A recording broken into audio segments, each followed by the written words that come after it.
Let's go ahead and practice heart-focused breathing. I'm noticing most people here are familiar with this practice, if not everyone. I think I've had everyone here in a session before. So I'll walk you through it initially, and then we'll actually practice together. This is called heart-focused breathing. And heart-focused breathing, simple technique. It's the core of most of the HeartMath techniques that are science-backed techniques to help us to attain a state of coherence where our heart and our brain are working in a rhythmic way.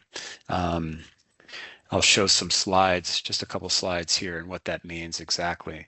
That state of coherence helps us to alleviate stress and feel more calm and centered. So practicing heart-focused breathing, again, a simple technique. Um, Remembering to practice is the hardest part. I know that a lot of folks have set reminders on their phones every maybe hour, every 3-4 hours, even when you wake up and when you go to bed. We'll talk a little bit about that, the importance of creating a state of coherence before bed, and the impact that has on our sleep. So, welcome everyone. It's good to see folks that I haven't seen in a while. Um, so let's practice heart-focused breathing. So I'll ask you to focus your attention in the area of the heart, and this is the center of the chest. And you can place your hand in the center of the chest. It may help you actually place your attention there. Then you're going to imagine your breath is flowing in and out of your heart or chest area. And you're going to breathe a little slower and deeper than usual. The idea is 4 to 6 seconds out. If you can do that, 4 to 6 seconds in. It may be helpful actually to count as well. That's a type of meditation, just counting the breaths, and where you can focus just on your breath. And you're going to find an easy rhythm that's comfortable for you, whatever the duration of the in breath and out breath. You can do this eyes open or closed, camera on or off, whatever makes you comfortable. Let's go ahead and practice. So focus your attention in the area of the heart.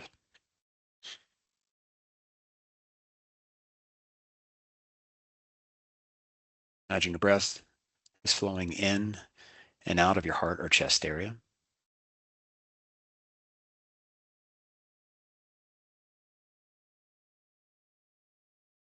Breathing a little slower and deeper than usual.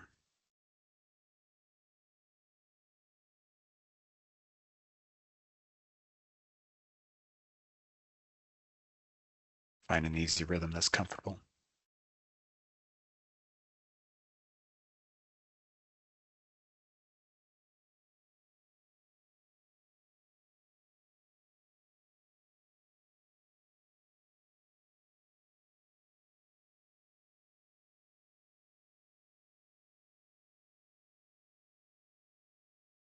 If your mind wanders, gently bring it back to your heart and your breath.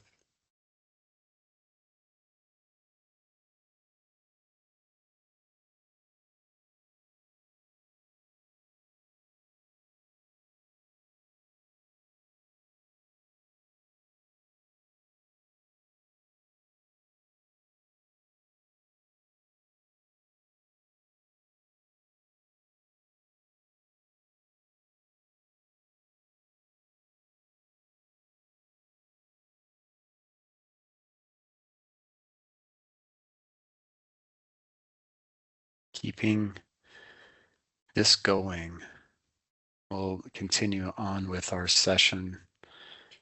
Just the ability to maintain coherence throughout the day. It requires up-leveling your baseline, so to speak, for your heart rhythms. What becomes normal? What becomes a typical way that you are interacting with the world? Your heart rhythms reflect what you deem to be a threat. Moving into fight or flight mode, your sympathetic branch of the autonomic nervous system is activated in that case. And your heart rhythms, HeartMath science research has shown, I'm going to show you what this looks like, where the heart rhythms on the left, you can see first a little bit about heart rhythms. Heart rhythms aren't your heartbeats, but your heartbeats speed up and slow down over time. And when we have an orderly speeding up and slowing down is what we see on the right, and that's a coherent heart rhythm, like a sine wave. And when they're incoherent is what's on the left. And the research has shown is these heart rhythms change when we have different emotional states.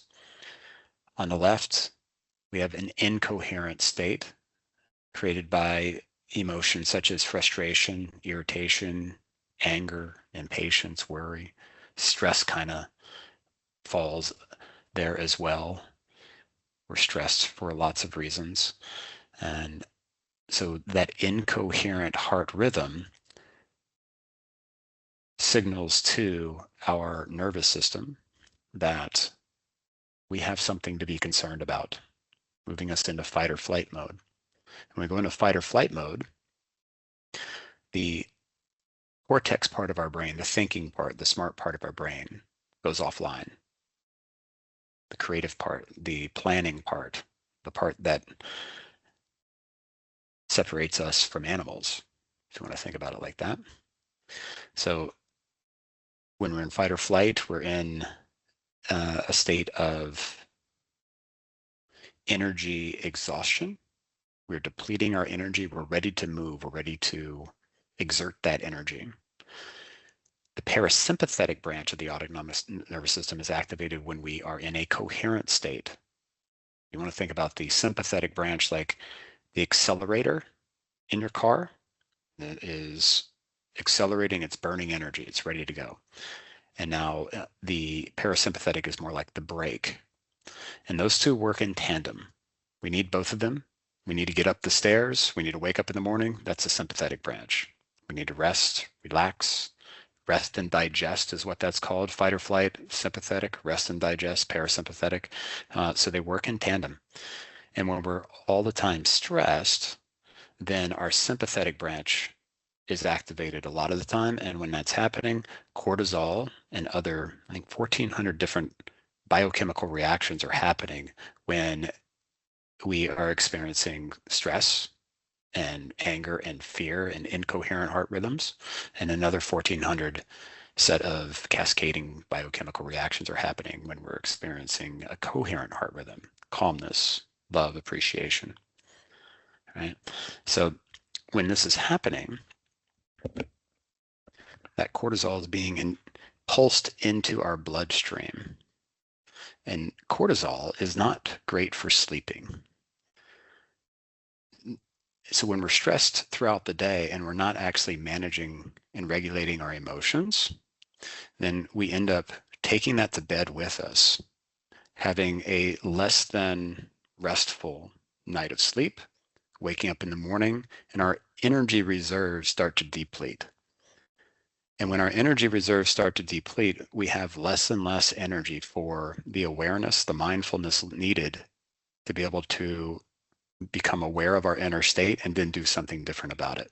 So we turn into a reactive, we move into more of a reactive state.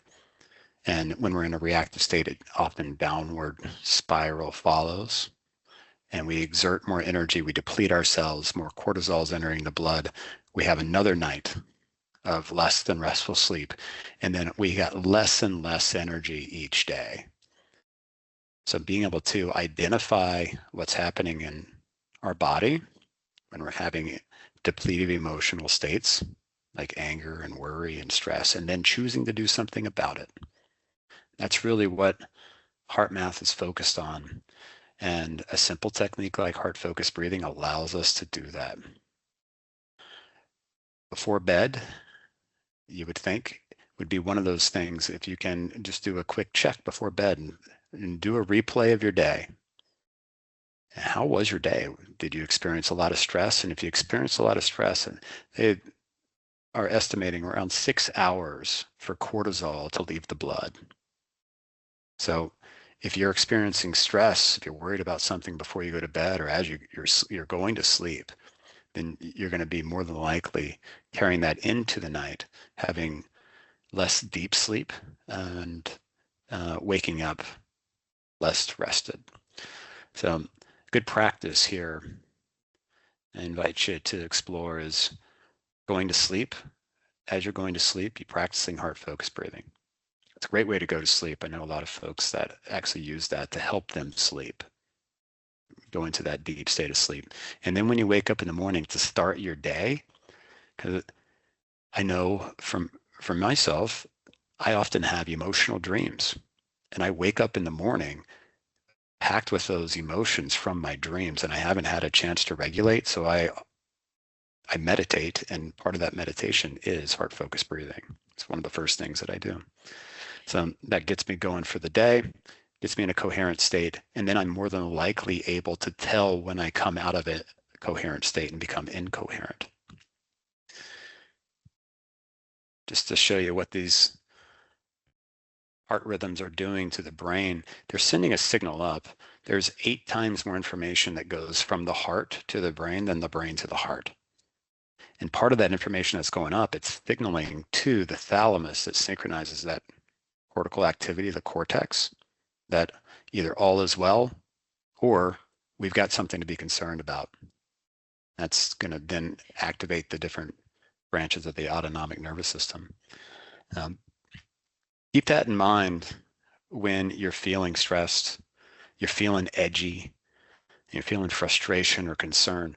Making that choice to be able to move into a coherent state by practicing a technique like heart focused breathing, this is something that we're training ourselves to do here. So let's move in to another practice. And with this one, I'm going to do a practice called shift and lift. We're going to do heart focused breathing to start. And then the second step is to activate feelings of kindness, appreciation, connection, anything that is more uplifting. Usually heart focused breathing brings us to a state of neutral, of calm, which may be what you need. And you can stop there. For those that want to take it a step further, a higher vibrating energy state, such as appreciation or kindness, something active, is what we're going to activate in the second step. And then we're going to radiate those heart qualities to lift the energy field environment that surrounds us. So this energy field that we carry with us, there is a frequency that we carry that is measurable when we're having certain emotions. And that's what we want to increase the vibration of our energy field. That energy field affects not only us, but those around us, affects our pets, affects our plants, research is showing. So it is this technique called shift and lift, those 3 steps. So let's move in there. And if you don't feel like going further than heart focused breathing, just stay there and continue focusing your attention in the area of the heart. All right, eyes open or closed. Suggest going closed for this one just because you're going to be doing a little bit more work. And you can do camera on or off. So focus your attention in the area of the heart. Imagine your breath is flowing in and out of your heart or chest area, breathing a little slower and deeper than usual.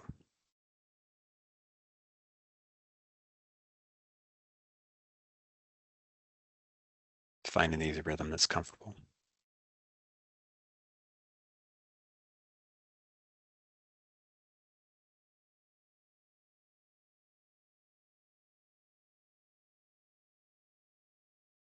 Activate feelings of kindness,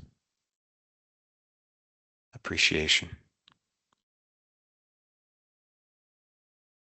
genuine connection.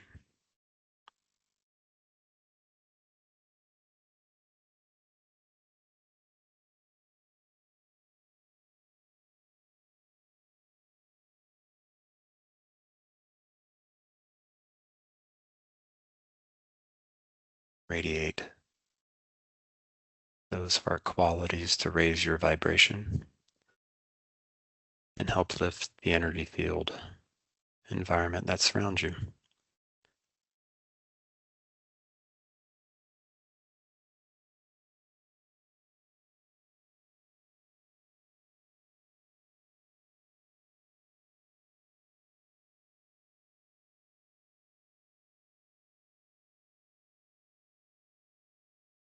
Wishing you all well. If you have any questions, you can reach out to me. if you've got my email address, or just respond to the meeting invite. Thank you all. Have a great afternoon.